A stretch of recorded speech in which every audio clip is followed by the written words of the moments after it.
UPSC scientist में आपका स्वागत है। आज हम 10 नवंबर 2025 का करंट अफेयर्स करेंगे, जिसमें हम सबसे पहले देखेंगे पर्यावरणीय चेतना। एक्चुअली अभी वर्तमान में क्या हो रहा है कि कोप 30 चल रही है, कॉन्फ्रेंस ऑफ पार्टीज कोप 30 चल रही है ब्राजील के अंदर। अब ये जो इन्वायरमेंट है, आज का जो डिस्कशन है उसमें हम इन्वायरमेंट के एक बहुत बड़े वृहद हिस्से के बारे में बात करेंगे। अगर आप इन्वायरमेंट का सेगमेंट पूरा सुन लेते हैं तो आपको ऐसा लगेगा कि आपने इन्वायरमेंट के अंदर बहुत सारे टॉपिक्स कंप्लीट कर लिए हैं, और हम सारे टॉपिक्स को एक सीक्वेंस में, एक चेन में करेंगे ताकि आपके दिमाग में एक पूरी पिक्चर बने। तो हम सबसे पहले पर्यावरणीय चेतना के बारे में बात करेंगे, और हम कोप 30 तक कैसे पहुंचते हैं उस पूरे विकास क्रम को देखेंगे, जिसमें London smoke, silent spring, limits to growth, फिर स्टॉकहोम नैरोबी सम्मेलन, फिर आईपीसीसी का गठन, ब्रूटलैंड आयोग, और ब्रूटलैंड आयोग का ऑफिशियल नाम क्या है ये भी हम देखेंगे। कई बार ये कंफ्यूजन होता है, एमसीक्यू में आता है, स्टेट पीसीएस में कुछ क्वेश्चंस में मैंने देखा था। फिर अर्थ समिट है, एजेंडा 21 है, यूएनएफ ट्रिपल सी, यूएनसीबीडी, यूएनसीसीडी, इन सभी संस्थाओं का गठन देखेंगे और कब हुआ, कैसे हुआ। हम इसको एक पूरे चार्ट के माध्यम से देखेंगे ताकि आपको बहुत इजीली सब कुछ समझ में आ जाएगा। फिर हम लेटर डेवलपमेंट जैसे आईएनडीसी है, ग्लोबल स्टॉक टेक क्या है, लॉस एंड डैमेज फंड है, अनसीक्यूजी, ये पिछली बार क्वेश्चन में आने लायक था लेकिन आया नहीं, इस बार भी इंपॉर्टेंट है, इसके बारे में हम पढ़ेंगे। साथ ही यूनफ ट्रिपल सी की कॉप 30 है, उसकी अंदर एक कॉन्सेप्ट है टी ट्रिपल एफ, वो देखेंगे। इसके अतिरिक्त अन्य टॉपिक है, मृदा में ऑर्गेनिक कार्बन है, वो क्लाइमेट चेंज की वजह से कैसे कम ज़्यादा होता है। जो वंतारा है, जो कि रिलायंस फाउंडेशन का एक तरह से प्राइवेट चिड़ियाघर जू मान सकते हैं, और रिसर्च सेंटर भी कहते हैं, और साइट्स ने उसके बारे में कुछ कंसर्न जताए, उसके बारे में बात करेंगे। फिर चुनावी अखंडता पर प्रश्न चिन्ह लगाया गया है, क्योंकि हाल ही में हमने सोचना जरूरी है सेगमेंट में देखा था कि जो विपक्ष के नेता है राहुल गांधी, उन्होंने अच फाइल्स नाम से कुछ डॉक्यूमेंट जारी किए थे, तो उसके बारे में देखेंगे। साथ ही हम देखेंगे थर्ड पार्टी एडमिनिस्ट्रेटर, आपका हेल्थ इंश्योरेंस होने के बावजूद भी आप जब इलाज करवाते और उसके बाद हॉस्पिटल को पैसा नहीं मिलता, तो वहां पर ये जो third party administrator TPA term use होता है। एक इसाबेला लोकेशन है फिलीपींस की जहाँ पे तूफान आया था, इन सब के बारे में हम बात करेंगे। इसी के साथ आज का डिस्कशन हम शुरू करते हैं। यूनफ ट्रिपल सी कॉप 30 इन्वायरमेंट के अंदर, ये क्लाइमेट चेंज के अंदर टॉपिक कवर अप होगा, लेकिन आज जो हमारा डिस्कशन है उसमें थोड़ा बहुत बायोडाइवर्सिटी का सेगमेंट भी आएगा, थोड़ा डेजर्टिफिकेशन का सेगमेंट भी आएगा, डेजर्ट का भी, और इसके साथ थोड़ा बहुत हमारा सेगमेंट रहेगा वो सस्टेनेबल डेवलपमेंट का भी रहेगा। पर्यावरणीय चेतना का विकास, तो देखो, जब भारत आज़ाद कब हुआ था 1947 में, तो क्या कक्षाओं में पर्यावरण नाम का कोई सब्जेक्ट पढ़ाया जा रहा होगा? तो उत्तर है नहीं। उस समय पर्यावरण के बारे में कोई चेतना नहीं थी, यही राजनीति, इतिहास, ऐसे ही भूगोल, इसी प्रकार के विषय पढ़ाए जाते थे। लेकिन 1945, आपको पता होगा, दूसरे विश्व युद्ध में बड़े स्तर पर विनाश हुआ था। तो उसके बाद में क्या हुआ कि विनाश ना हो, उसके लिए हमने एक अंतर्राष्ट्रीय संगठन बनाया जिसका नाम था संयुक्त राष्ट्र संघ, जिसको हम यूनाइटेड नेशन ऑर्गेनाइजेशन कहते हैं।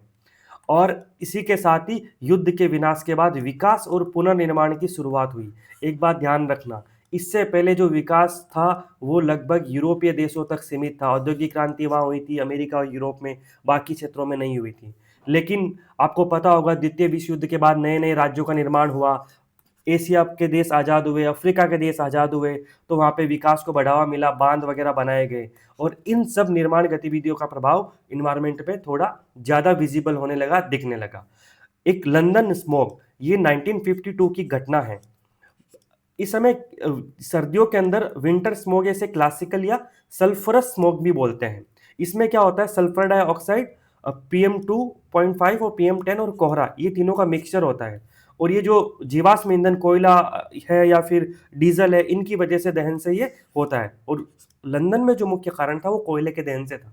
तो ये पहली एक घटना थी कि इसने चेतावनी दी थी कि ऐसी घटना आ गई, ऐसा लंदन स्मॉग हुआ कि लोग सांस नहीं ले पा रहे हैं, लोग सड़कों पे चल नहीं पा रहे। तो ये पहली एक इवेंट था, एक ऐसा इंसिडेंट था कि ट्रिगर किया कि पर्यावरण कुछ होता है। तो देखो, ये तो विंटर स्मोक पड़ा है, लेकिन एग्जाम पर्सपेक्टिव से समर स्मोक भी इंपॉर्टेंट है, तो उसको हम यहाँ पे देख लेते हैं। वैसे आप बेसिक क्लास में पढ़ते होंगे। तो ग्रीष्मकालीन स्मोक है, उसको बोलते हैं फोटोकेमिकल स्मोक, और ये सूर्य के प्रकाश में नाइट्रोजन के ऑक्साइड और वोलेटाइल ऑर्गेनिक कंपाउंड्स यानी जो वाष्पशील कार्बनिक यौगिक है इनके मिलने से बनता है, यानी ये NOx प्लस VOC प्लस जो सनलाइट है इनके साथ मिलकर बनता है। ये VOC कुछ नहीं है, आपके घर में जब नया नया पेंट होता है तो जब आप रूम में जाते हो तो थोड़ी अलग सी स्मेल आती है, तो वो VOC है और कुछ नहीं है। तो इस पूरे घटनाक्रम के कारण कुछ विकास हुए, जो ये हमने ऊपर देखा है। तो इसके बाद कुछ डेवलपमेंट होते हैं। सबसे पहले साइलेंट स्प्रिंग, ये रिचेल कार्सन है, अमेरिका की महिला बायोलॉजिस्ट है। इन्होंने साइलेंट स्प्रिंग नामक एक पुस्तक प्रकाशित की और पहली बार पर्यावरणीय संवेदना प्रकट की गई। और इन्होंने कीटनाशक जिनका प्रयोग करते थे उनके पर्यावरणीय खतरों को उजागर किया। और मेन कौन से कीटनाशक पे इन्होंने जोर दिया था? DTT, जिसको डाइक्लोरो डाइफेनिल ट्राइक्लोरोइथेन कहते हैं। और DTT का उपयोग है वो कृषि में कीट नियंत्रण और मलेरिया की रोकथाम के लिए किया जाता था। अब दूसरा ट्रिगर था limits to growth. Limits to growth club of Rome ने कंप्यूटर मॉडल से कुछ चेतावनी दी थी और कुछ मॉडल्स कंप्यूटर मॉडल के माध्यम से बताया गया था कि अगर हम नहीं रुके, हमारी ग्रोथ हो रही है उसको अगर नहीं रोका तो ये जो असतत ग्रोथ हो रही है अनसस्टेन ग्रोथ हो जाएगी।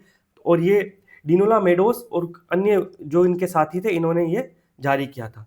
और 72 में एक रिपोर्ट जारी थी लिमिट टू ग्रोथ। अब ये 5 मुख्य चर थे इसमें, क्या क्या?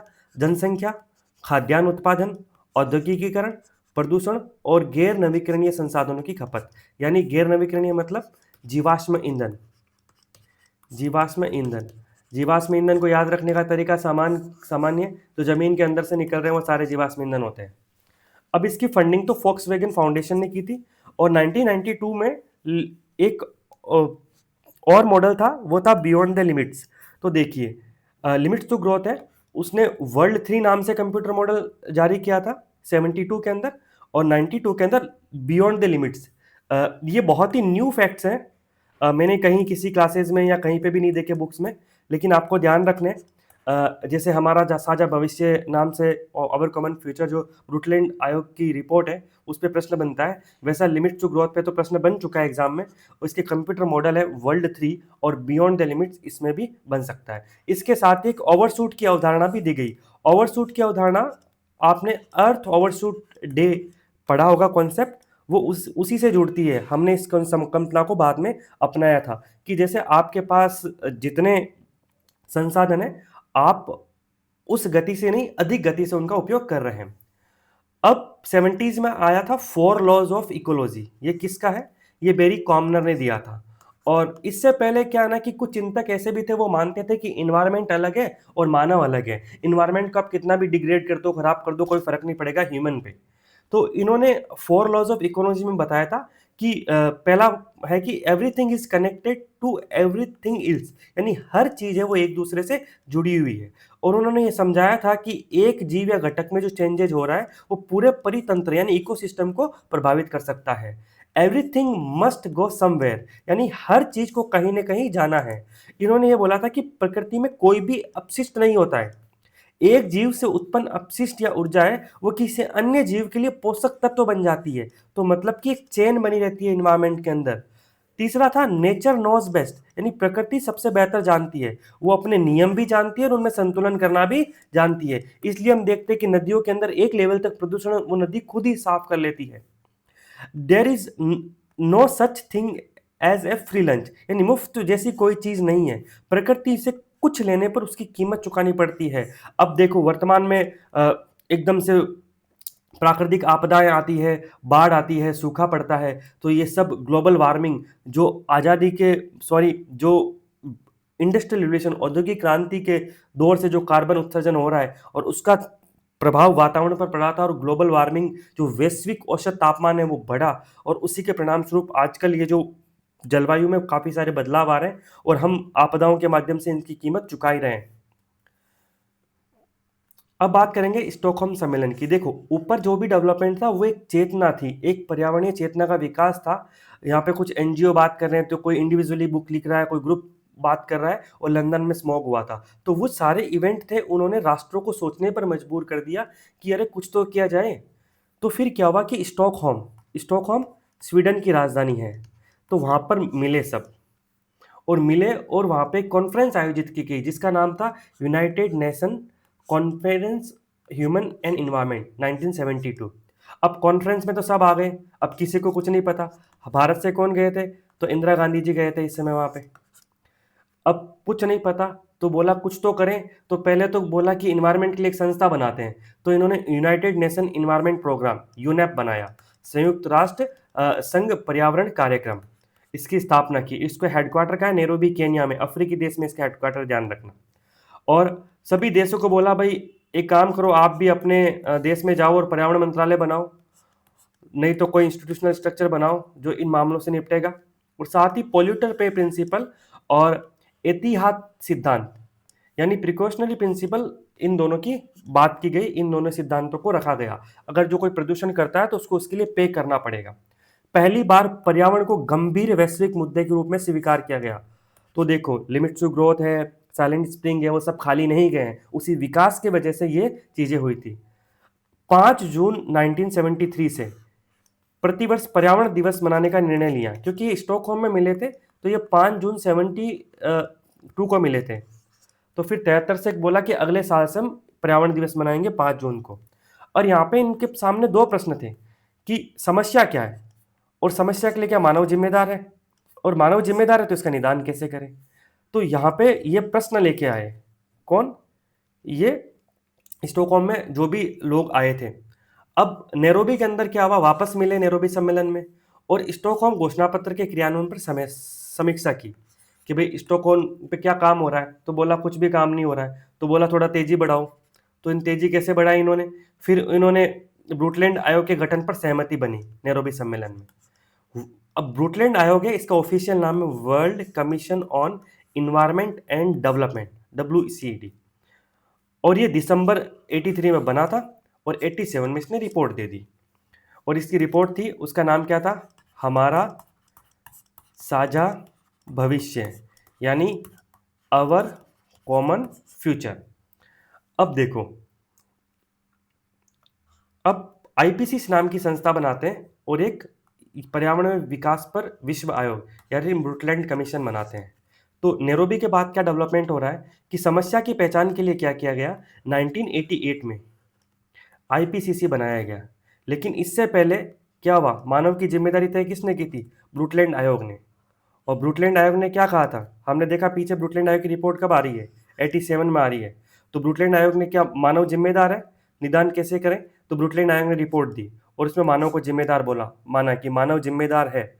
और इसने सतत विकास की अवधारणा दी और इसकी रिपोर्ट थी वो थी हमारा साझा भविष्य। और इन्होंने कहा कि ऐसा विकास हो जो भावी पीढ़ी की जरूरतों को पूरा करने की क्षमता से समझौता किए बिना वर्तमान जरूरतों को पूरा करते हो। यानी आप संसाधनों का उपयोग करो पर अपने हिस्से क्या करो, भविष्य के लोगों का मत करो। और इसी रिपोर्ट के बाद क्या हुआ, 1988 में आईपीसीसी बना। IPCC inter governmental panel on Climate change, ये जलवायु परिवर्तन के लिए अंतर सरकारी पैनल है। तो आईपीसीसी किसने बनाया, यूनेप और डब्ल्यूएमओ विश्व मौसम संगठन ने मिलकर बनाया। अब आईपीसीसी ने क्या किया, आईपीसीसी ने असेसमेंट रिपोर्ट 1 निकाली, आकलन रिपोर्ट निकाली और रिपोर्ट जारी करके बताया हाँ जी मानव जिम्मेदार है। और ये भी बताया कि कैसे जिम्मेदार है, कार्बन उत्सर्जन वगैरह कर रहा है, ये कर रहा है, वो कर रहा है। आपने सुना होगा वर्तमान में असेसमेंट रिपोर्ट 6 आ चुकी है, ये आती रहती है, तो ये रिपोर्ट आईपीसीसी ही निकालता है। अब तक 6 एआर निकाली जा चुकी है। एआर 190 में आई थी, 296 में, इसी तरह से एआर 6 है वो 21-22 में आई थी। और इंटरेस्टिंग बात है, आईपीसीसी है वो खुद कोई रिसर्च नहीं करता है, ये क्वेश्चन के हिसाब से ध्यान रखना, बल्कि सभी प्रासंगिक प्रकाशित दस्तावेज है उनकी आवधिक और व्यवस्थित समीक्षा करता है। मतलब अलग अलग देश अपनी रिपोर्ट्स निकालते हैं, उन सभी रिपोर्ट्स को, जो भी रिपोर्ट्स आती है, जो ऑथेंटिक रिपोर्ट्स है, उन सबको क्लब करता है, फिर उनका रिसर्च करके अपनी आकलन रिपोर्ट निकालता है। तो इस तरह से आप समझ गए होंगे कि आईपीसीसी कैसे बना। और ब्रूटलैंड आयोग का नाम क्या है, पर्यावरण और विकास पर विश्व आयोग। अब हमारे पास क्या है, अब हमारे पास देखो, हम मिल रहे हैं United nation conference on environment and development, यहाँ पे डेवलपमेंट भी होगा, डेवलपमेंट। तो ये है यूएनसीईडी। यहाँ पे मैं थोड़ा सा आपको रिवाइज करवा दूं कि देखो सबसे पहले हमने देखा था यहाँ पे United nation conference on human and environment, यहाँ पे एच और ई है, स्टॉकहोम में, ध्यान रखना आप इसका, कॉन्फ्रेंस है। फिर जो यहाँ पे जो ब्रूटलैंड आयोग है वो world commission on environment and development है, ध्यान रखना यहाँ पे भी इन्वायरमेंट एंड डेवलपमेंट है। और 72 में क्या था, ह्यूमन एंड इन्वायरमेंट था। और फिर जैसे ही हम यहाँ आएंगे 92 में, तो यहाँ पे है इन्वायरमेंट एंड डेवलपमेंट, तो यहाँ पे United nation conference on environment and development है, तो वो क्या हो जाएगी, ये जो रियो की अर्थ समिट है 1992 की, ये हो जाएगी। और वहीं अगर इसको हम इन्वायरमेंट डेवलपमेंट में कमीशन देखेंगे तो वो ब्रूटलैंड आयोग हो जाएगा। तो आपको कंफ्यूज नहीं होना है, ये एमसीक्यू में कंफ्यूज करने के लिए दिया जाता है। अब United nation conference on environment and development ये 92 में क्यों हुई, क्योंकि अब हमारे पास असेसमेंट रिपोर्ट थी, वो बता रही थी इसके साथ हमारा साझा भविष्य, अवर कॉमन फ्यूचर, इन दो को टेबल पे लेके बैठे। कहाँ पर बैठे, रियो ब्राजील के अंदर। अन्य नाम क्या है इस कॉन्फ्रेंस के, रियो समिट, अर्थ समिट, पृथ्वी सम्मेलन, या एजेंडा 21। और यहाँ पे 3 संस्थाओं का उदय हुआ, United nation framework Convention on Climate change, United nation convention of biodiversity, United nation convention combat desertification. इसके बारे में अगली स्लाइड में विस्तार से देखेंगे। रियो घोषणा पत्र जारी किया गया, रियो वन सिद्धांत उनको अपनाया गया, और साथ ही सतत विकास पर एजेंडा 21 रिपोर्ट, यानी ये सतत विकास से जुड़ी हुई एजेंडा 21 रिपोर्ट। और इस रिपोर्ट का आधार क्या था, ब्रूटलैंड आयोग था। और एक प्रश्न मैंने देखा था कि एजेंडा 21 में 21 क्या है, तो 21 का मतलब 21वीं सदी के जो निर्धारित मूल लक्ष्य हैं वो है, ध्यान रखना। फिर ग्लोबल इन्वायरमेंट फैसिलिटी, वैश्विक पर्यावरणीय सुविधा, ये अभी वर्तमान में यूपी पीसीएस में रिसेंटली जो एग्जाम हुआ उसमें प्रश्न आया था। और इंटरेस्टिंग बात है कि ये 1992 में इसको रिस्ट्रक्चर्ड किया गया था, और इसका गठन 1991 में ही हुआ था। और इसको मैनेज कौन करता है, विश्व बैंक करता है। और ये 5 संस्थाओं को फंडिंग देता है, किन किन को, 3 तो जो ऊपर बन रही है नहीं, इन्हीं को देता है। ये क्लाइमेट चेंज के लिए काम करती है, ये जैव विविधता के लिए काम करती है, ये मरुस्थलीकरण की रोकथाम के लिए काम करती है, और ये मीनामाटा कन्वेंशन, आपने मीनामाटा कन्वेंशन पढ़ा होगा, जो पारे से प्रदूषण होता है उसके लिए काम करती है। और फिर रोटरडम कन्वेंशन, इसके बारे में आपने पढ़ा होगा, ये मुख्य रूप से जो खतरनाक रसायन होते हैं उनके लिए और जो कीटनाशक होते हैं उनके लिए काम करता है, उनकी रोकथाम वगैरह के लिए कुछ ना कुछ सुझाव देता रहता है। और इसके अंदर एक कॉन्सेप्ट यूज किया जाता है, बता ही देता हूँ मैं, पीआईसी कहते हैं। पीआईसी का मतलब ये होता है कि पूर्व सूचित सहमति, यानी प्रायर इंफॉर्मेशन कंसेंट। कभी आपको एग्जाम में एमसीक्यू दिख जाए और उसमें ऊपर ऑप्शन में ऊपर रहे कि प्रायर इंफॉर्मेशन कंसेंट किस से संबंधित है, और नीचे ऑप्शन रहे तो आपको रोटरडैम कन्वेंशन ही करना है। चलिए अब हम देखो, हमने रियो समिट की बात की जो 1992 में हुई है। अब हम देखते हैं कि यहाँ पे 3 संस्थाओं का अस्तित्व में आए। कौन कौन सी संस्थाएं अस्तित्व में आई, तो देखो जलवायु परिवर्तन, पहले देखते हैं जलवायु परिवर्तन से होता क्या है। देखो जलवायु परिवर्तन की जब हम भी बात करते हैं तो क्या होता है ना कि हमारी पृथ्वी है, तो पृथ्वी पर हम कैसे रह पाते हैं, क्योंकि इसका जो टेम्परेचर है ना वो हमेशा संतुलित रहता है। और हमारे यहाँ में पाया जाती है बहुत सारी ग्रीन हाउस गैसें। ग्रीन हाउस गैसें का मतलब क्या है कि देखो बहुत सारे ग्रह हैं ऐसे हैं जहाँ सूर्य का प्रकाश पड़ता है तो वो एकदम लावे की तरह गर्म हो जाते हैं, और जब ठंडा होता है तो बर्फ़ जम जाती है वहाँ पे, बर्फीला मौसम हो जाता है, बर्फ़ तो नहीं जमेगी क्योंकि पानी नहीं है वहाँ पे। तो हम 2 सिचुएशन देखते हैं कि, लेकिन पृथ्वी है उसका तापमान बड़ा बैलेंस रहता है। इसका मतलब ये होता है कि जो सूर्य से प्रकाश और ऊष्मा आती है और जो वापस परावर्तित होके जाती है, उसमें से कुछ ऊष्मा हमारी पृथ्वी खुद रखती है। तो हमारी पृथ्वी में कुछ गैसें ऐसी हैं जो इस ऊष्मा को ऑब्जर्व कर लेती है, अवशोषित कर लेती है। अगर इन गैसों का अनुपात बढ़ जाएगा तो हमारी पृथ्वी पर तापमान भी बढ़ जाएगा।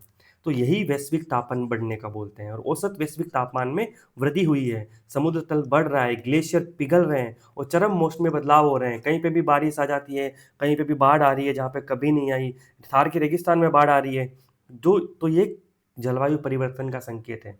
तो आप कॉन्सेप्ट समझ गए होंगे। तो जलवायु परिवर्तन से निपटने के लिए संस्था बनाई, उसका नाम था UNFCCC, और ये 1992 में अस्तित्व में आई, United Nations Framework Convention on Climate Change, यानी जलवायु परिवर्तन पर संयुक्त राष्ट्र फ्रेमवर्क कन्वेंशन, ये 1992 में अस्तित्व में आया। अब आपने बहुत सारे प्रोटोकॉल पढ़े होंगे, क्योटो प्रोटोकॉल, पेरिस प्रोटोकॉल, वो सब इसी से रिलेटेड है। और अब तक इसकी 29 मीटिंग्स हो चुकी है। इसकी जो जो सालाना मीटिंग होती है उसको कॉप बोलते हैं, कॉन्फ्रेंस ऑफ पार्टीज। वैसे बहुत सारी मीटिंग को कॉप बोलते हैं, तो इसलिए हम इसको यूएनएफसीसी कॉप 30 कह रहे हैं। तो अब जो लेटेस्ट ब्राज़ील, जो आज का हमारा टॉपिक है, ब्राज़ील के बेलेम में हो रही है, वो कॉप 30 ही हो रही है। तो आज देखो, हमें यहाँ तक आने के लिए हमने ये सारी क्रोनोलॉजी देखी है ताकि आपको अच्छे से समझ में आए। लेकिन इसके साथ हम अदर एस्पेक्ट देखते हैं, फिर हम कॉप 30 में चलेंगे। अब जो जैव विविधता, बायोडाइवर्सिटी, वर्तमान में जीव जंतु और पेड़ पौधे हैं, उनका शरण हो रहा है। जंगल में आग लग रही है और आवास है, हैबिटाट है, वो लॉस हो रहा है। इसके लिए हम जो बायोडाइवर्सिटी टॉपिक पढ़ते हैं हमारे, तो वहाँ से ये जुड़ता है यूएनसीबीडी।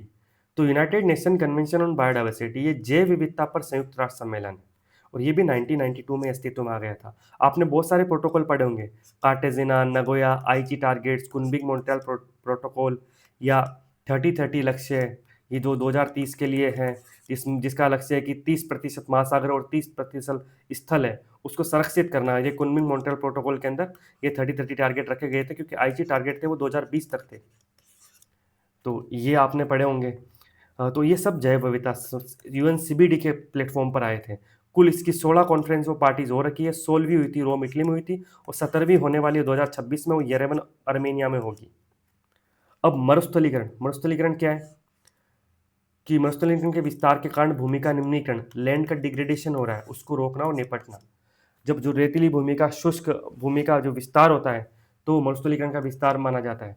तो इससे लड़ने के लिए United nation convention on deforestation launch किया गया था, और ये 1994 में अस्तित्व में आया था।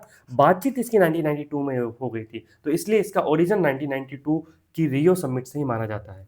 और एक बॉन्ड चैलेंज, कभी कभी आप प्रश्नों में देखते होंगे, वो इसी से संबंधित है। और इसकी 16 कॉप हो चुकी है। 16वीं कॉप अभी रिसेंटली सऊदी अरब में हुई थी। तो देखो, इसी के साथ ही हमारा जो ये तीनों संस्थाओं का कॉन्सेप्ट था वो कंप्लीट होता है। अब हम आगे बढ़ते हैं। अब हम बात करेंगे सिर्फ यूएनएफ ट्रिपल सी की, यानी संयुक्त राष्ट्र का जलवायु परिवर्तन पर फ्रेमवर्क कन्वेंशन की। तो देखो, इसकी बहुत सारी मीटिंग होती है, उसमें से इसकी एक कोप हुई थी, कोप 21। ये कोप 21 कब हुई थी? 2015 में हुई थी। और कहाँ पर हुई थी? ये हुई थी पेरिस में। ये काफ़ी महत्वपूर्ण कोप थी। इस कोप में कुछ डिसीजन लिए गए थे, और उसके बाद कुछ डिसीजन निरंतर है, हम उसी डेवलपमेंट को देखेंगे। तो एक ग्लोबल स्टॉक टेक, ये क्या है? तो ये एक प्रक्रिया है जो जलवायु परिवर्तन से निपटने के लिए दुनिया की प्रगति का पंचवर्षीय मूल्यांकन करती है। और इसका ऑब्जेक्टिव क्या है कि पेरिस समझौते के लक्ष्य को प्राप्त करना है। यानी ये जो कोप 21 में पेरिस समझौता हुआ था, उसकी बात हो रही है यहाँ पे। अब आप समझ में हो गए होंगे कि पेरिस समझौता बताना क्यों जरूरी था आपको। ये देखा जाता है कि देश अपनी जलवायु योजनाओं को पूरा करने में सामूहिक रूप से कहाँ खड़े हैं, और उनकी कमियों की पहचान करती है। और इस मूल्यांकन के आधार पर राष्ट्र अपनी राष्ट्रीय स्तर पर निर्धारित योगदान को वे आंशिक महत्वाकांक्षी बनने के लिए प्रोत्साहित करती है। देखो, बहुत सारे देश अनडिसीज जारी करते हैं। अनडिसीज क्या होता है कि हर देश अपनी इच्छा से, आई का मतलब इंटेंडेंट, मतलब इच्छा से है ना, वो घोषित करते हैं कि हम एक्स वर्षों तक X% कार्बन उत्सर्जन कम करेंगे, जीवाश्म ईंधनों का प्रयोग कम करेंगे, कार्बन सिंक का निर्माण करेंगे। तो हर राष्ट्र अपनी इच्छा से ये काम करता है। जैसे भारत ने भी अपना आईएनडीसी प्रस्तुत कर रखा है, तो हर राष्ट्र करता है। तो ये जो ग्लोबल स्टॉक टेक है, ये 5 सालों पर समीक्षा करता है, ठीक है, और राष्ट्रों को प्रोत्साहित करता है। अब आईएनडीसी क्या है, ये हमने समझ लिया कि ये यूएनएम ट्रिपल सी है, उसकी एक जलवायु कार्य योजना और एक ग्रीन हाउस गैसों को उत्सर्जन को कम करने और जलवायु परिवर्तन के प्रभावों को अनुकूल करने के किसी देश के लक्ष्यों की रूपरेखा प्रस्तुत करती है। तो ठीक है, उसी रूपरेखा को प्रोत्साहित करने के लिए ग्लोबल स्टॉक टेक है। अब आ जाते हैं सीधा हम कॉप 30 में। कॉप 30 कहाँ हो रही है? तो ये ब्राज़ील में हो रही है, और ब्राज़ील के कौन से शहर में हो रही है? बेलेम में हो रही है, ठीक है। ध्यान रखना, जो 1992 में जो पहली बार रियो सम्मेलन हुआ था, वो भी ब्राज़ील में था, तो इसलिए इस कॉप का महत्व है। तो इसलिए जो यहाँ की ब्राज़ील के जो राष्ट्रपति है, लुला डी सिल्वा, वो इसको काफ़ी सक्सेसफुल बनाने पे जुटे हुए हैं। आपको याद होगा, हमने कुछ दिन पहले ब्राज़ील के राष्ट्रपति का लिखा हुआ एक ओपिनियन पूरा डिस्कस भी किया था, उसका लिंक डिस्क्रिप्शन में डाल देंगे। वैसे आज के डिस्कशन के बाद शायद उसकी ज़रूरत नहीं पड़ेगी आपको, लेकिन फिर भी आप देख सकते हैं कुछ इंपॉर्टेंट पॉइंट्स वहाँ पे हैं। अब कोप 30 को वो चाहते हैं कि इम्प्लीमेंटेशन कोप बनाएं, ऐसा नहीं कि बातचीत हो और ये वादों को एक्शन में बदला जाए। सिर्फ वादों की समिट नहीं होनी चाहिए, एक्शन समिट होनी चाहिए। और क्योंकि इसकी महत्व इसलिए भी, जो पेरिस एग्रीमेंट है वो 2015 में हुआ था, अब 2025 चल रहा है, यानी एक दशक हो गया, उसके बाद कॉप हो रही है। और जो कॉप 21 पेरिस के अंदर जो एवरेज तापमान है उसको 2 सेंटीग्रेड से काफ़ी नीचे रखने और इसे जो प्री इंडस्ट्रियल लेवल है उससे 1.5 डिग्री सेंटीग्रेड तक सीमित रखने का लक्ष्य रखा गया था। ठीक है, लेकिन हम इसमें असफल हो रहे हैं अभी। स्थिति क्या है कि क्लाइमेट फाइनेंस, अब देखो, जलवायु परिवर्तन को रोकना है तो क्लाइमेट फाइनेंस मतलब कि जो विकासशील देश है जो उत्सर्जन को बढ़ावा दे रहे हैं उनको पैसे दो ताकि वो उत्सर्जन को कम करने के लिए कुछ प्रयास करें। और फंडिंग नहीं है तो उत्सर्जन लगातार बढ़ रहा है। वो कोप 30 है, वो प्रतीकात्मक और रणनीतिक दोनों रूप से इंपॉर्टेंट है। प्रतीकात्मक रणनीतिक, प्रतीक हमने एक तो देख लिया 1992 वाला, और रणनीतिक रूप से भी इंपॉर्टेंट है। और साथ ही जो बेलेम है वो अमेजन वर्षावन का एंट्री पॉइंट्स है, और अमेजन के वर्षावन है उसको पृथ्वी के फेफड़े कहा जाता है, यानी लंग्स ऑफ अर्थ कहा जाता है। और अमेजन दुनिया के सबसे बड़े सबसे महत्वपूर्ण कार्बन सिंक, यानी जितना कार्बन उत्सर्जन करते हैं वो सारा उसको ऑब्जर्व करता है। वो अनुमानित है कि वो 150 से 200 बिलियन टन। और ये ग्रह पर बायोडाइवर्सिटी रिजर्व है एक तरह का, ये अच्छा कीवर्ड है। और इक्विटी और इंक्लूजन इसके केंद्र में है, यानी इक्विटी के साथ इंक्लूजन भी हो। इंक्लूजन मतलब कि ऐसे राष्ट्र उनको भी लाभ मिले जो इसमें अपना योगदान नहीं कर पा सकते हैं। अब पेरिस समझौते में क्या हुआ था कि जलवायु कार्यालय के लिए 100 बिलियन की फंडिंग की बात हुई थी। हमें इस स्लाइड में हम क्लाइमेट फंडिंग की बात करेंगे कि भाई विकसित देश है उनके पास तो टेक्नोलॉजी है, लेकिन विकासशील देशों के पास टेक्नोलॉजी नहीं है तो उनके पास पैसा कहाँ आएगा। तो उसी के लिए क्लाइमेट फाइनेंस की बात होती है कि जो एक फंड बनाया जाएगा उसको, उसमें विकसित देश वगैरह पैसा डालेंगे और वो विकासशील देशों को दिया जाएगा। और पेरिस समझौते में बात थी कि 100 बिलियन का वित्त पोषण करने का वादा किया गया था, जो अभी तक अधूरा है। इसके अलावा फिर न्यू कलेक्टिव क्वालिफाइड गोल, यानी NCQG, नए सामूहिक मात्रात्मक लक्ष्य है। ये प्रीलिम्स सब्जेक्ट में इंपॉर्टेंट है, सीधा क्वेश्चन बन सकता है NCQG क्या है, और पूछ ले इकोनॉमी से रिलेटेड है, पर्यावरण से रिलेटेड है, इतना बेसिक क्वेश्चन भी बन सकता है। कोप 29 अजरबैजान बाकू में हुई थी, वहां पे $300 बिलियन का ये NCQG बनाया गया था। अब इसमें क्या होता, देखो पहले क्या होता था, कोई भी जिम्मेदारी दी जाती थी ना राष्ट्रों को, तो उसमें कॉमन बट डिफरेंशिएट रेस्पॉन्सिबिलिटी दी जाती थी। क्योंकि क्या होता है कि वर्तमान में देखा जाए तो भारत ने जितना उत्सर्जन किया है उससे कहीं अधिक अमेरिका और ब्रिटेन ने किया है, क्योंकि वो उस वहां पर औद्योगिकीकरण भारत से 200 साल पहले हो गया था। तो जिन राष्ट्रों ने ज्यादा उत्सर्जन किया है, ऐतिहासिक रिकॉर्ड उनका है, तो उनकी जिम्मेदारी हमारे से ज्यादा होनी चाहिए। लेकिन जो ये NCQG है, ये सभी हितधारक यानी सभी को एक साथ बराबर कर देता है, इसलिए भारत ने इसका विरोध किया, क्योंकि CBDR और ऐतिहासिक उत्सर्जन का सिद्धांत उसको वीक कर देता है और भारत इससे अलग रहा था। एक लॉस एंड डैमेज फंड भी बनाया गया था कोप 28 में, जो UAE दुबई में हुई थी, वो भी गंभीर रूप से कम वित्त पोषित है, उसमें पैसे वैसे बहुत कम है।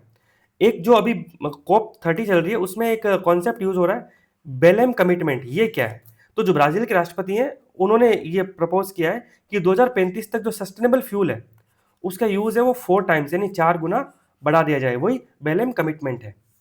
अब बात करें बेलेम का मुख्य आकर्षण, जलवायु और जैव विविधता के एजेंडे का एकीकरण।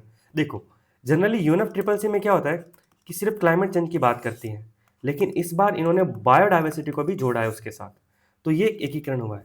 और ब्राजील ने एक अभिनव वित्त पोषण मॉडल पर जोर दिया है, उसका नाम है ट्रॉपिकल फॉरेस्ट फॉरएवर फैसिलिटी। और इस प्रस्ताव का उद्देश्य 70 से अधिक जो विकासशील देश हैं उनके संरक्षण प्रयासों को मुआवजा देना है। और इनका मानना है कि जलवायु और जैव विविधता संकट आपस में जुड़े हुए हैं, इसलिए क्लाइमेट फाइनेंस को अधिक प्रभावी बनाना है। तो ये भी जो TFFF है ये भी प्रभावी बनाएगा।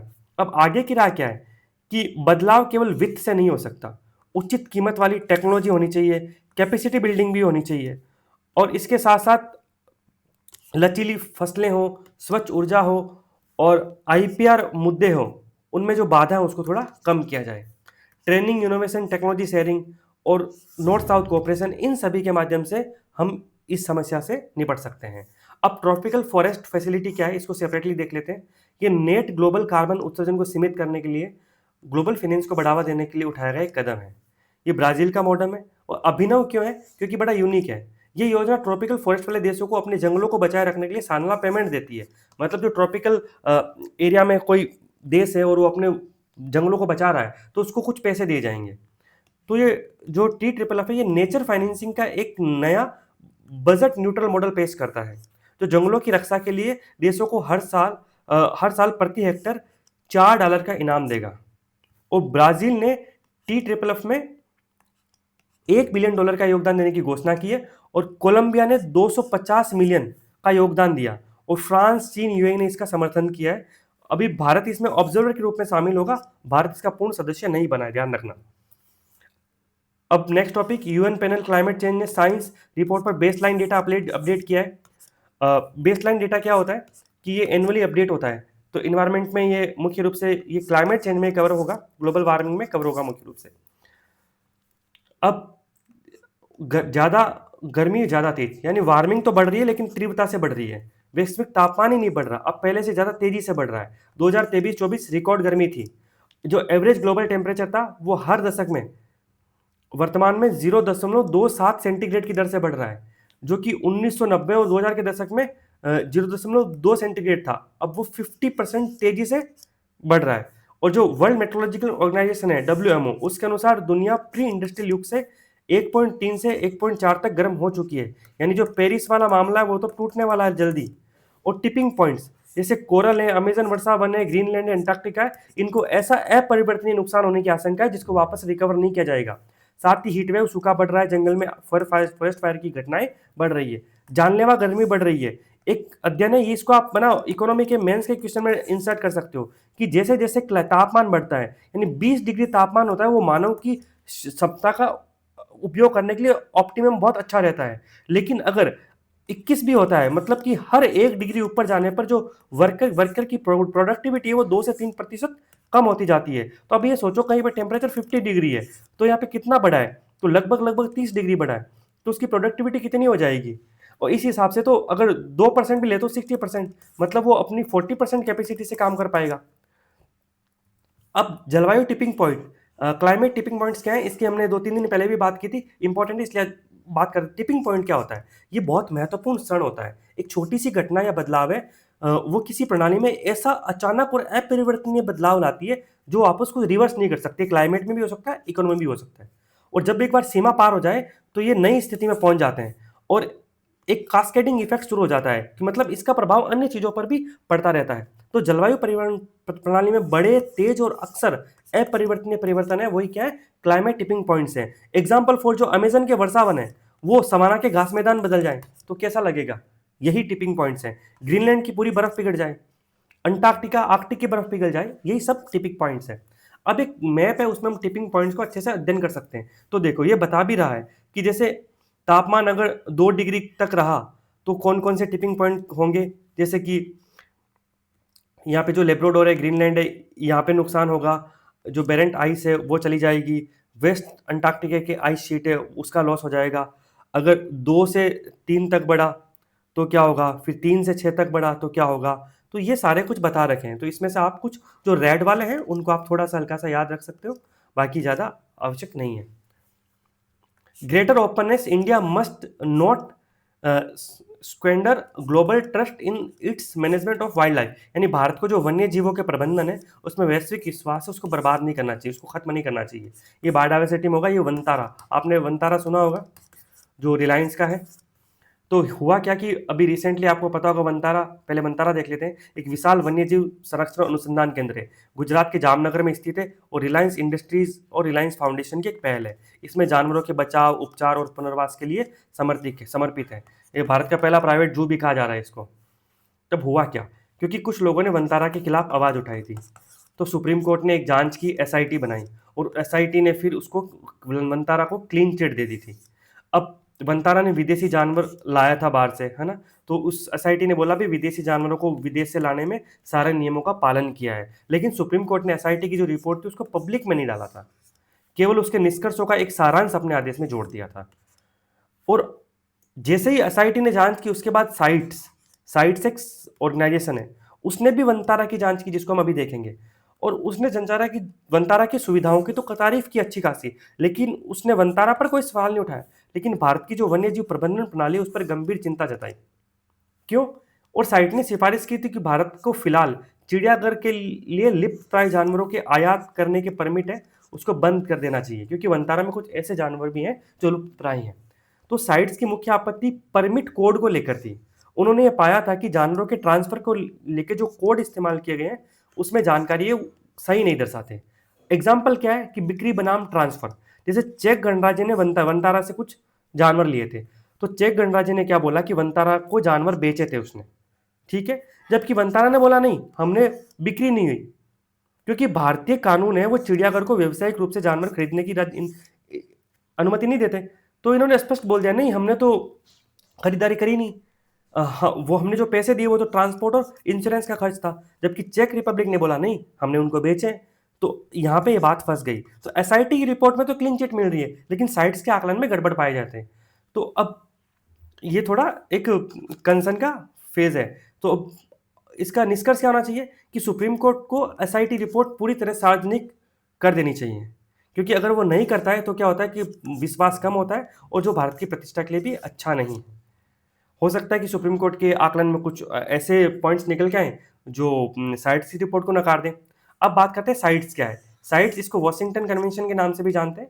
साइट यानी convention on international trade in endangered species of wild fauna and flora, यानी वन्य जीव जंतुओं एवं वनस्पतियों की लुप्तप्राय प्रजातियों के अंतर्राष्ट्रीय व्यापार पर कन्वेंशन 1973 में इसको अपनाया गया था और 75 में लागू हुआ था।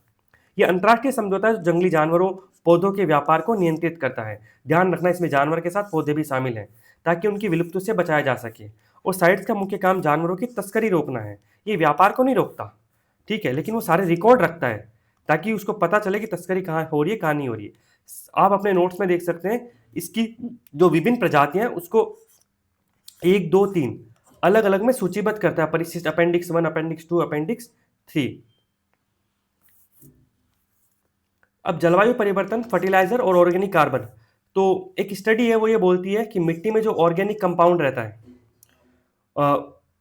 उस उस पर असर पड़ता है किसका? क्लाइमेट चेंज का और फर्टिलाइजर के इस्तेमाल का, यानी उर्वरक के इस्तेमाल का। मतलब सिंपल सी बात है, अगर आप उर्वरक का इस्तेमाल कम ज़्यादा करते हो, क्लाइमेट चेंज होता है, तो मिट्टी में ऑर्गेनिक मैटर है वो भी कम ज़्यादा होगा। तो एक कार्बन डायनेमिक्स क्या है कि ऑर्गन कार्बन कम है तो मिट्टी में माइक्रोन्यूट्रिएंट्स की मात्रा भी की कमी भी ज़्यादा होगी। अगर ऑर्गन न्यूट्रिशन कम है तो उनकी कमी है वो भी ज़्यादा होगी। मतलब ऑर्गन न्यूट्रिशन कम है तो माइक्रो न्यूट्रिएंट्स भी मिट्टी में कम होंगे। उदाहरण के लिए राजस्थान और तेलंगाना के तापमान बहुत ज़्यादा है, इस वजह से वहाँ ऑर्गेनिक कार्बन की मात्रा भी कम है।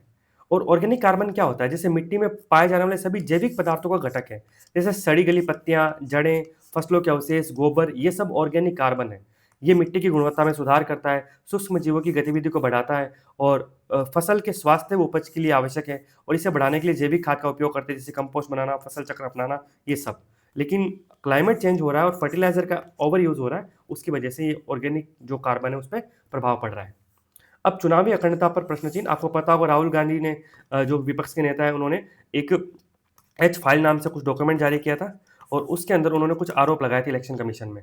उसमें से एक आरोप यह था, ये जो महिला की तस्वीर देख रहे हैं ये एक ब्राजीलियन मॉडल है और इनकी फोटो लगाकर 22 ऐसे फर्जी आई कार्ड बने हुए थे वोटर लिस्ट के अंदर।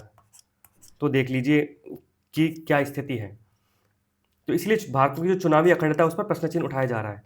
तो दावा क्या किया उन्होंने कि 25 लाख फर्जी वोटर थे, या तो वो मौजूद नहीं है, वो डुप्लीकेट है।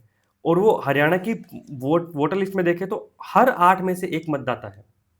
अब चुनाव आयोग ने क्या बोला? चुनाव आयोग ने बोला कि जो मतदाता सूची से जुड़ी शिकायत है वो समय सीमा के भीतर की जानी चाहिए। आपने तो समय सीमा के बाहर ऐसे आरोप लगा रहे हो। और अन्य शिकायतों के लिए चुनाव याचिका दायर करो। ध्यान रखना, चुनाव याचिकाएं कहाँ दायर होती है? ये सिर्फ हाई कोर्ट में दायर होती है, ध्यान रखना। ये जो एमपी हो चाहे एमएलए हो, इन सब के बारे में जो है चुनाव याचिकाएं हाई कोर्ट में दायर की जाती है। पहले इनके लिए अलग से ट्राइब्यूनल वगैरह का प्रोविजन था, लेकिन एक संविधान संशोधन आया था, वो कौन सा है वो आप कमेंट में बता देना, ढूंढ कर कि चुनाव याचिका का संकल्पना कहाँ से आई। अब ईसीआई की, तो ये ईसीआई ने अपना पक्ष रखा। अब ईसीआई की आलोचना क्या है कि ईसीआई का पक्ष है वो ट्रस्ट डेफिसिट को दूर नहीं करता, ये एक तरह का सिस्टमेटिक फेलियर दिखाता है। और ईसीआई रक्षात्मक रवैये चुनावी प्रक्रिया में पारदर्शिता नहीं रखने से कांग्रेस के आरोप है वो काफ़ी मजबूत लग रहे हैं। अब समाधान क्या है इसका? तो सबसे अच्छा तरीका है कि डुप्लीकेट दिखने वाले लोगों ने कई बार वोट नहीं डाला है, ये बूथ की वीडियो रिकॉर्डिंग जारी कर दी जाए। तो हर बूथ की वीडियो रिकॉर्डिंग देख लोगे, पता चलेगा कि इस ब्राज़ीलियन मॉडल का आई कार्ड लेके कौन-सा व्यक्ति आया है, ये सब पता चलेगी। और गोपनीयता पर तर्क बनावटी तर्क है। आपने एक बड़ा मीम चल रहा है आजकल, आपने देखा होगा कि साझा करना चाहिए क्या? तो जो हमारे चीफ इलेक्शन कमिश्नर हैं उनसे जब ये रिकॉर्डिंग माँगी गई थी पूर्व में, तो उन्होंने बोला कि ये महिलाओं की प्राइवेसी का मुद्दा है। क्या ये साझा करना चाहिए क्या? तो साझा करना चाहिए को लेके बड़ा मीम चल रहा है। तो ये तर्क है वो बनावटी है। लेखक का मानना है कि ये तर्क काफ़ी बनावटी है। और आप याद करो इलेक्टोरल बॉन्ड का मुद्दा, जिस पर सरकार है, इलेक्शन कमीशन है, बैठ गए थे एक तरह से। ऐसा लग रहा था कि वो सारे डेटा को बॉक्स में डाल के उसके ऊपर बैठ गए। लेकिन सुप्रीम कोर्ट ने फिर फटकार लगाई तो उनको सारे डेटा जारी करने पड़े थे। तो इसी तरह से हो सकता है भविष्य में रिकॉर्डिंग जारी करनी पड़े। और एक इंटरेस्टिंग बात आपको और बताता हूँ कि जो वो रिकॉर्डिंग है, पहले उसकी समय सीमा ज़्यादा थी, अभी उस रिसेंटली उसको समय सीमा को भी कम कर दिया गया है। उसकी रिकॉर्डिंग को अब कम समय सीमा तक संभाल कर रखा जाएगा। ये भी एक पारदर्शिता के अंदर कमी लाता है। अब वोटिंग में अब दूसरी चीज प्राइवेसी क्या है? वोट में एक चीज गुप्त होती है कि आपने वोट किसको दिया। तो आपने वोट किसको दिया वो जरूरी नहीं है, वोट किसने दिया वो जरूरी है। वो सार्वजनिक हो कि कोई फर्जी वोटर तो नहीं आया। अंतिम सुझाव क्या है कि चुनाव प्रक्रिया में विश्वास बहाल के लिए इलेक्शन कमीशन ऑफ इंडिया है उसको केवल वोट विकल्प को छोड़कर बाकी सारी जानकारी सार्वजनिक डोमेन में दे देनी चाहिए। मतलब किसने किसको वोट दिया उसके अलावा बाकी सारी जानकारी है सार्वजनिक डोमेन में दे देनी चाहिए। वही जो है वो अखंडता है उसको और अच्छा करेगा। थर्ड पार्टी एडमिनिस्ट्रेटर, ये सोशल जस्टिस हेल्थ में कवर अप होगा। ये टीपीए क्या होते हैं? तो ये देखो सामान्य क्या होता है कि जैसे एक यहाँ पे पेशेंट है और एक यहाँ पे बीमा कंपनी है, ठीक है। अब आदमी हॉस्पिटल जाता है तो इलाज करवाने, तो अब यहाँ पे बीमा कंपनी क्या करती है, टीपीए, ये थर्ड पार्टी एडमिनिस्ट्रेटर रहता है, उसको काम दे देती है। तो ये सारे पैसे देना, क्लेम इशू करना, ये टीपीए मैनेज करता है, ठीक है। तो टीपीए क्या होता है, ये स्वास्थ्य बीमा में एक मध्यस्थ इंटरमीडिएटरी है जो बीमा कंपनी के दावों का प्रबंधन करता है। 2001 में IRDAI इसने इसकी अनुमति दी गई थी। ये बीमाकर्ताओं, अस्पताल और पॉलिसी धारकों के बीच में पुल का काम करता है। अब टीपीए के दावों में मनमानी कटौती हो रही है कि टीपीए ना वो अपनी मनमानी कटौती कर देते हैं मुख्य रूप से हेल्थ बीमा में, या उसे खारिज कर देते हैं। और कुछ टीपीए क्या करते हैं कि बीमा कंपनी से तो पैसा ले लेते हैं लेकिन हॉस्पिटल में नहीं देते। वो क्या करते हैं उस पैसे को थोड़े दिन 2-3 दिन घुमा देते ब्याज में। तो ये भी देखा जा रहा है। तो इस वजह से जो आम लोग हैं उनको प्रॉब्लम आ रही है। और बहुत सारे हॉस्पिटल आजकल बीमा धारक को बोलते हैं कि आप पहले पैसा दो फिर इलाज करेंगे, भले आपका हेल्थ बीमा होगा, हमें टीपीए पैसा नहीं देता, बीमा कंपनी से पैसा लेट आता है, हम नहीं करेंगे तुम्हारा इलाज। तो अब सुझाव क्या है कि मूल्य मानकीकरण हो, एक प्राइस का स्टैंडर्डाइजेशन हो ताकि फिर कोई भी आनाकानी नहीं कर सके। और पब्लिक और जो चैरिटेबल हॉस्पिटल्स हैं उनके नेटवर्क को थोड़ा विस्तार किया जाए। और टीपीए की ग्रेडिंग हो और अस्पतालों की भी ग्रेडिंग हो ताकि आपस में चेक एंड बैलेंस बना रहे। निष्कर्ष क्या है कि बीमा कंपनी और टीपीए का असली परीक्षण बीमित व्यक्ति को दी जाने वाली सेवा है, क्योंकि ग्राहक केवल पॉलिसी धारक नहीं है बल्कि एक पेशेंट भी है। और उस संकट की स्थिति में उसके साथ ऐसा होना यह सामाजिक न्याय का सिद्धांत का भी उल्लंघन है। अब सोचना जरूरी है, सेगमेंट में कुछ ब्रीफली देखेंगे। आदित्य L1 सूरत से होने वाले विस्फोट को काफी करीब से देखा गया है। आदित्य L1 भारत का पहला dedicated space based solar mission है। आदित्य L1 भारत का पहला dedicated space based solar mission है। तो ये विजिबल एमिशन लाइन कोरोग्राफ, इसमें पेलोड लगा हुआ है। उस पेलोड ने पहली बार कोरोनल मास इजेक्शन के स्पेक्ट्रोस्कोपिक ऑब्जर्वेशन को देखा है जो पहले नहीं हुआ। और ये L1 बिंदु पर स्थापित है, इस कारण यहाँ पर कभी सूर्यास्त भी नहीं होता। तो ये एनी टाइम जो आदित्य L1 में सूर्य का ऑब्जर्व करता रहता है। अधिक जानकारी के लिए आप जो ये पीडीएफ में आप इस बॉक्स पे क्लिक करोगे तो आप सीधा उस डिस्कशन में पहुंच जाओगे जहां पर हमने L1 बिंदुज वगैरह की बात कर रखी है बहुत डिटेल में। बहुविवाह, असम है वो बहुविवाह पे रोकथाम के लिए 7 साल की जेल की सजा वाला एक कानून ला रहा है। अब एक चीज सोचो, असम में तो 8वीं अनुसूची, सॉरी, असम में तो 6ठी अनुसूची लागू होती है, 6th शेड्यूल। तो वहां पे क्या होगा, तो वहां पे कुछ छूट हो सकती है क्योंकि वो सब गवर्नर पर निर्भर करेगा। AI 171 अहमदाबाद में बहुत दुखद घटना हुई थी। कि फ्लाइट क्रैश हुई थी। तो एक ओपिनियन था, आप चाहो तो देख पढ़ सकते हैं इसको। उसमें ये था कि अटकलों को खत्म करने के लिए क्रैश रिपोर्ट जारी करें, क्योंकि इसकी प्रारंभिक रिपोर्ट आई है, फाइनल रिपोर्ट अभी तक नहीं आई है। और रिसेंटली सुप्रीम कोर्ट के अंदर जो पायलट के फादर है वो गए थे, तो सुप्रीम कोर्ट ने उनको बोला था कि आप इस बात से परेशान मत होइए, क्योंकि पायलट की जिम्मेदारी ज़्यादा बताई जा रही है बिना किसी रिपोर्ट के आधार पर। और इसाबेला क्या है, तो इसाबेला फिलीपींस का एक प्रांत है, वहाँ पे तूफान आने के कारण चर्चा में रहा था। डिस्कस इन फ्यूचर, इतना करने के बाद भी कुछ चीज़ें रह जाती है। तो does India need nutritional transformation, यानी जो मुख्य रूप से जो पोषक तत्व है उसमें किसी ट्रांसफॉर्मेशन की आवश्यकता है नहीं है। ये एक पेज था, इसको फ्यूचर में करवा देंगे कभी जब टॉपिक आएगा। आप चाहे तो रीड कर सकते हैं। और साथ ही how should law school change attendance norms, ये दो आप चाहो तो देख सकते हैं। अदरवाइज ठीक है, मैं आगे किसी डिस्कशन में इनको कंप्लीट करवा दूंगा। इनको इसलिए नहीं करवाया जा रहा है क्योंकि डिस्कशन काफ़ी लंबा हो जाता है। इसी के साथ ही आज का डिस्कशन कंप्लीट होता है। Thank you so much. PDF आप टेलीग्राम से डाउनलोड कर सकते हैं और यूट्यूब से आप वीडियो देख ही रहे हैं। और आप चाहें तो रील्स के माध्यम से करंट अफेयर्स के लिए आप इंस्टाग्राम भी ज्वाइन कर सकते हैं। वहाँ पे रील्स के माध्यम से करंट अफेयर्स करवाने का प्रयास है हमारा। Thank you.